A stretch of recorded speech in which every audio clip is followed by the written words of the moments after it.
How to write a perfect answer is a question of serious concern for most of the UPSC aspirants. But on this note, let us understand a very interesting topic in a very brief manner.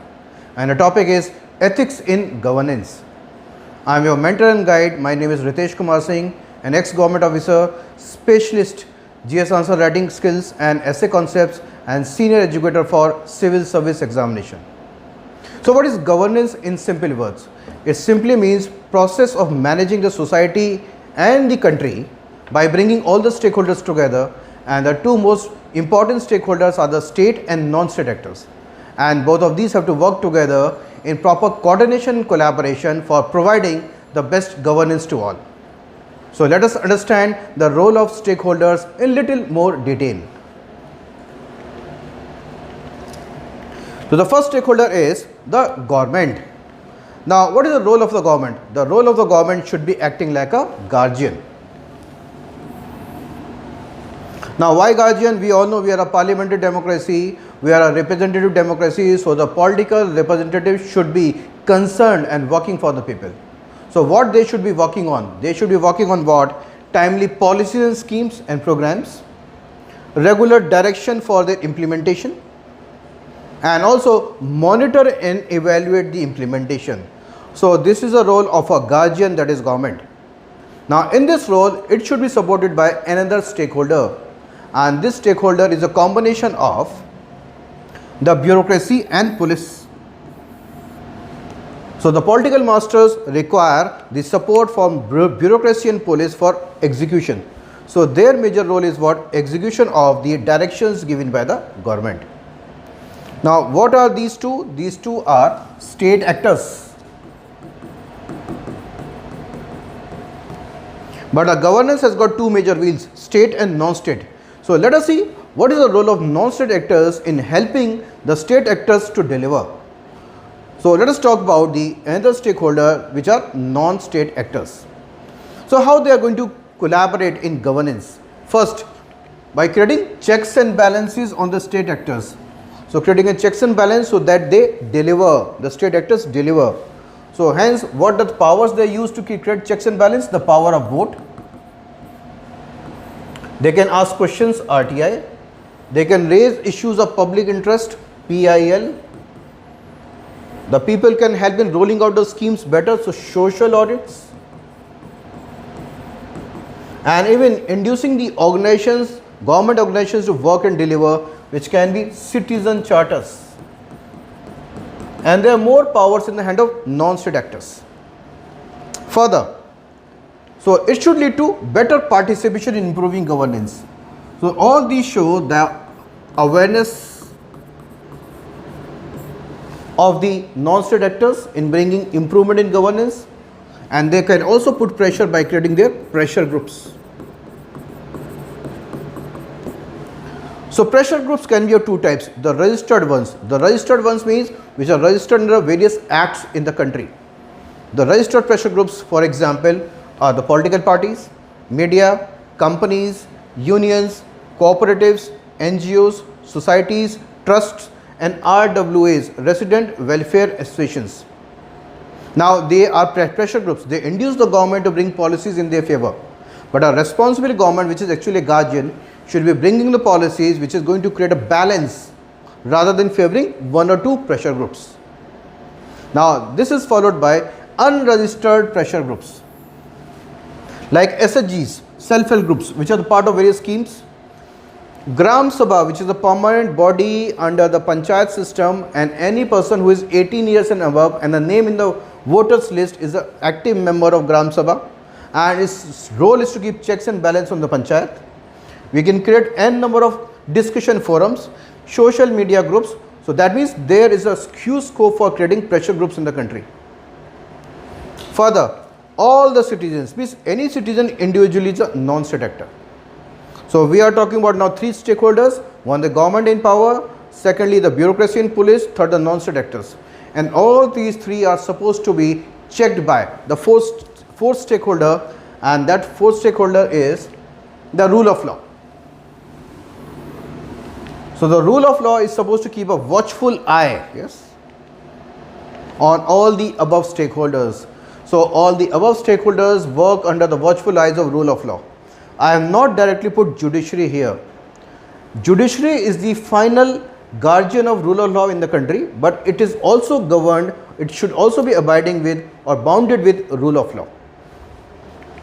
So note down, the final application of the rule of law is under the guardianship of judiciary, but judiciary itself is bounded by it. So now we have seen 4 stakeholders.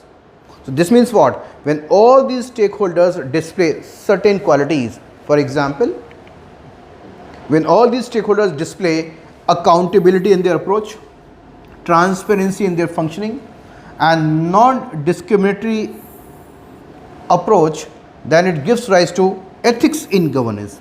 It gives rise to ethics in governance. In short, we can also call it good governance. So let us understand this on the basis of a simple flow chart.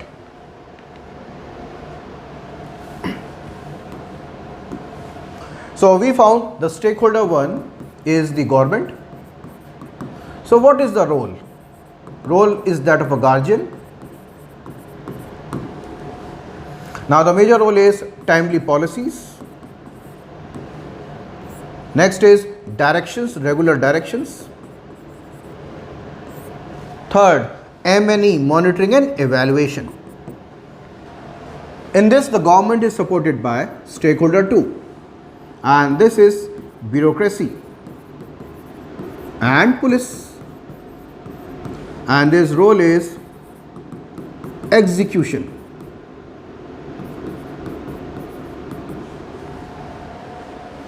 Now both of these require the support from non-state actors. Hence come into picture stakeholder 3, non-state actors,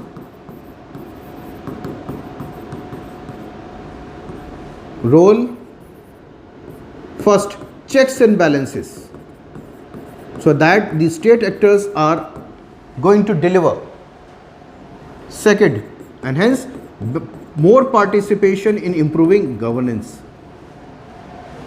Now all these 3 are now supposed to be checked by the stakeholder 4, S4, and this is rule of law. And this rule of law, the final guardian is judiciary. Now this means if we want that all these stakeholders should be performing the best, displaying accountability, transparency, non-discriminatory approach, we need to infuse ethics in governance. And now this requires basket of reforms across all categories of stakeholders. Let us see what is that basket of reforms to infuse ethics in governance. So the sequential reforms are now given below. So where is this genesis of what? Ethics in governance. Naturally, the people who are the part of the government, who are running the government, the political representatives. Now the MPs and MLAs who are forming the government. When the quality of representative increase, the flow of ethics to all the institutions of governance increases. So the first set of reforms which are going to upgrade, or the first set of reforms which is the fountain of all the ethics in governance, are the political party reforms and electoral reforms. Now why we require political party reforms? The political party reforms are required for internal reforms within all political parties, so that they become more transparent, more internally democratic, and should be a place where it is going to invite better and more ethical people in what political parties, rather than promoting just nepotism, sycophancy, money and muscle power. Because the target is to reduce criminalization of politics. When you talk about electoral reforms, the entire process from what filing of the nomination papers to the declaration of results, following of model code of conduct, creating parity in our multi-party system for rich parties and not so rich parties, rich candidates and not so rich candidates, should be part of electoral reforms. Now when all these reforms are put in picture, then the genesis of ethics in reform start, because we get better quality people sitting in parliament and assemblies. Now such type of people running the government will be requiring now highly reformed civil services. So next reform which is required is reforms in civil services for an accountable and result oriented services. Now similarly, they will be requiring reforms in police, so police reforms. So we want a police which is highly proactive, preventive and people friendly. Hence there is a requirement to replace 1861 Police Act, which is a highly draconian act. Similarly, there is a requirement about judicial reforms. Judicial reforms for promoting cost effective and speedy justice, which has been interpreted as fundamental right under Article 21. Now, but to deliver on this, we require huge internal reforms in the judicial functioning. But when this is being achieved, what we can restore? We can restore the balance. Balance means we see that judiciary is mostly seen as pro-rich and pro-privileged. So balance means also concerned about the underprivileged and poor, and hence restoring the faith in judiciary and judicial systems. Now, next set of reforms are the prison reforms. See, prisons are not just the centers for punishment, they are actually the centers for reforms. But for that we require internal reforms in the prison system, especially catering about the need of under trials. 70 to 75% people who are languishing in jails are under trials on bailable offences.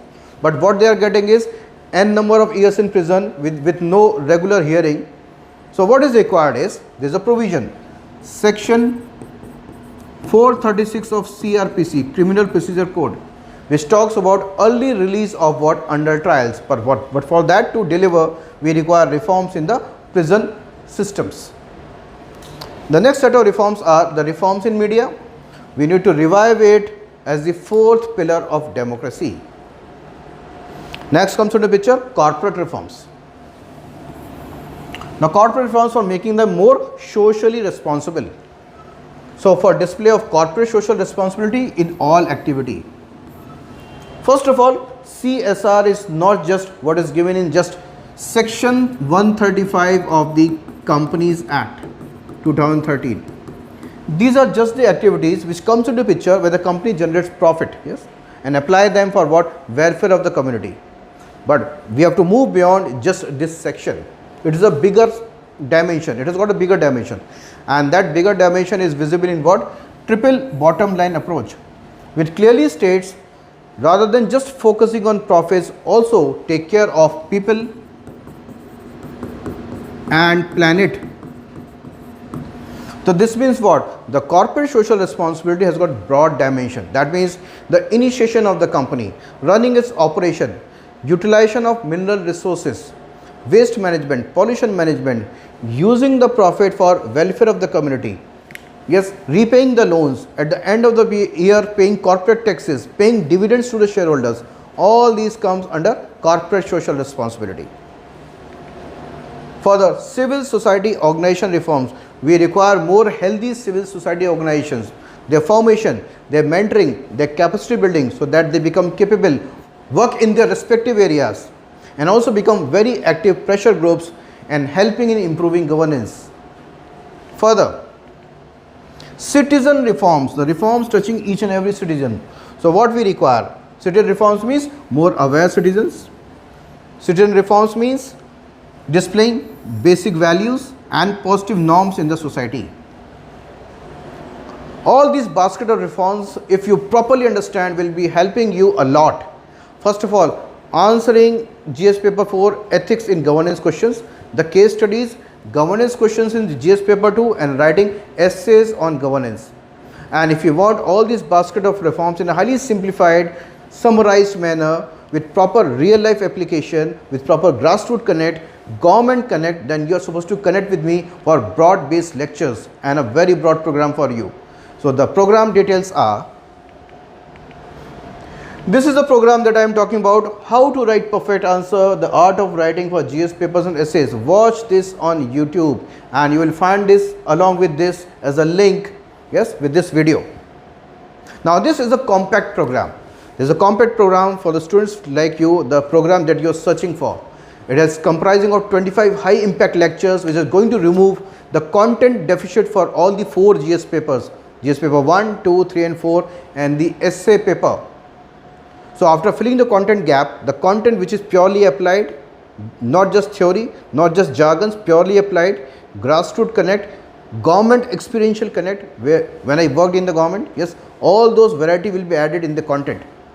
for real life application, because UPSC is checking your job fitness, not just your knowledge. So after the content deficiency is removed, then we move towards GS tests and discussions, and also SAFLTs and discussions. To know more about this program, watch this video and also log into the website theshieldis.in. For direct inquiry and admissions, you can call at the landline number, and there are 2 mobile numbers given, and the mode of delivery is hybrid in nature, both offline and online. If you are a student based in Delhi, then join the offline classes. If you are a student shifting to Delhi, definitely come for offline classes. If you are a student anywhere in the country, you can join online classes. And the program commences on 20th of June 2022. So if you are really serious in improving your content part, if you are really serious in gaining command, confidence, clarity and influence in your writing, then you are supposed to connect with me as soon as possible. And thanks for watching this video. The next video will be on nurturing the right values so as to create smart people and smart citizens. Thank you for participation.